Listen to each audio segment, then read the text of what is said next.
Hello everyone, and welcome back to another video. Today, I'll be sharing with you my prediction for the rankings of all of the roller coasters at Six Flags Over Texas.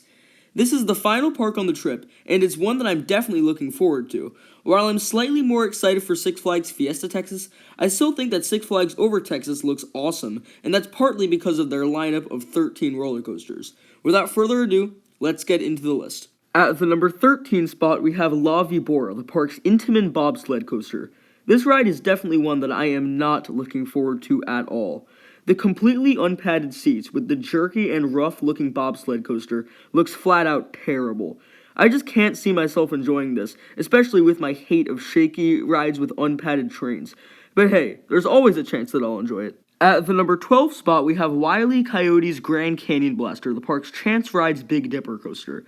I'm pretty sure Six Flags Over Texas has a 54-inch height limit on this, so I'm most likely not going to be able to ride it, unless I beg the ride up, which yes, I sometimes do actually. This is just a kiddie coaster. Not much to say here other than that I hope I can get the credit. At the number 11 spot, we have Mini Mine Train, the park's Aerodynamics Mini Mine Train coaster. Now this is a kiddie coaster, but I'm actually somewhat looking forward to it. The main drop looks to possibly provide some airtime, which I get on some Aero mine trains like River King Mine Train at Six Flags St. Louis. Anyways, this looks like a pretty decent kiddie coaster that I guess I'm sort of excited to ride. At the number 10 spot, we have Joker, the park's SNS 4D free spin. Sorry, Brady, but this thing does not look good at all. I've heard this free spin in particular has a very minuscule amount of flipping, which is pretty unfortunate. Plus, the vests do not look good at all. Maybe my opinion will change on these free spins after I ride my first one at Six Flags Fiesta Texas, but who knows. At the number 9 spot, we have Runaway Mine Train, the park's Aerodynamics Mine Train coaster. I'm actually a fan of these classic Aero mine trains. I think that they're fun rides. This one looks like one of the better ones because of the final drop. That looks to provide a good pop of airtime. Anyways, this is just a classic Aero mine train that I am excited to ride. At the number 8 spot, we have Runaway Mountain, the park's Premier Rides Indoor Windstorm coaster. This ride actually looks like a lot of fun. I'm a fan of Wild West Express at Adventure Park USA, and this thing looks like an indoor version of that. This thing looks forceful and very fun, and I am excited to ride it. At the number 7 spot, we have Pandemonium, the park's Gerstlauer Spinning Family Coaster. I've ridden the Six Flags St. Louis version of this, and I've already talked about this in my Six Flags Fiesta Texas prediction, so all I have to say is that these are fun, spinny, good family coasters that everyone in the family will enjoy, unless you don't like spinning a lot. At the number 6 spot, we have Titan, the park's Geo Vanola Hypercoaster. People love to hate on these Geo Vanola Hypers because they really only have 2 airtime moments, but I think this ride looks very good. The first drop in Floater Hill looked to provide good floater, and the helices look very intense. The mid-course brake run may be a buzzkill, but remember, without it, this thing would pull 13 Gs and would probably kill you. Either way, this looks like a good ride, and I'm very excited for it. At the number 5 spot, we have Judge Roy Scream, the park's PTC Wooden Coaster. This is your classic PTC Woody, and you really can't go wrong with these really fun airtime-filled PTC Woodies. This one looks a lot like Blue Streak at Cedar Point, which currently makes my top 50. These PTC Woodies get better the more and more I ride them, and I currently have 5 in my top 50, and I just can't wait to ride more of them, especially this one. At the number 4 spot, we have Mr. Freeze Reverse Blast, the park's Premier Rides LIM Shuttle Loop Coaster.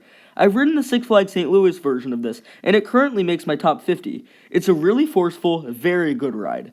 I've heard this one runs rougher, but it still looks awesome, and I can't wait to get on one of these Mr. Freeze clones again. At the number 3 spot, we have New Texas Giant, the park's RMC Hybrid Coaster. This was the first RMC, and while it does look like the weakest one, it still looks like an absolutely amazing ride. The Flowjector airtime on this looks very good, and this is a long, very fun looking ride. You can't go wrong with an RMC, and this one looks incredible. The term weak RMC is the biggest oxymoron you can have in my opinion. Anyways, this looks like a great ride, and I'm very excited to ride it. At the number 2 spot, we have Shockwave, the park's Schwarzkopf Looping Coaster. I've ridden a few Schwarzkopfs, but the ones I've ridden are family coasters, like Super Duper Looper at Hershey Park and Wildcat at Adventure Park USA.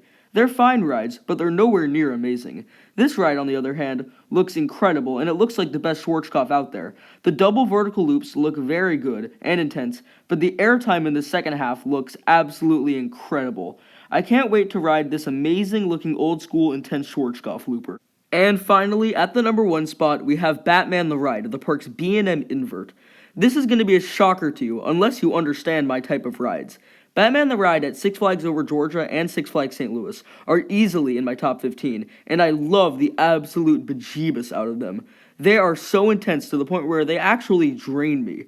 I've heard this one runs rougher than the others, but this thing recently got maintenance, so I'm hoping it'll be smooth. But either way, this looks like an awesome ride, and I can't wait to ride it. And there you have it, my prediction for the rankings of all of the roller coasters at Six Flags Over Texas. I'm very excited to go to the original Six Flags park and enjoy their amazing looking coasters while enjoying some Texas barbecue as well. Anyways, I hope you enjoyed. Inverted Thrills, out.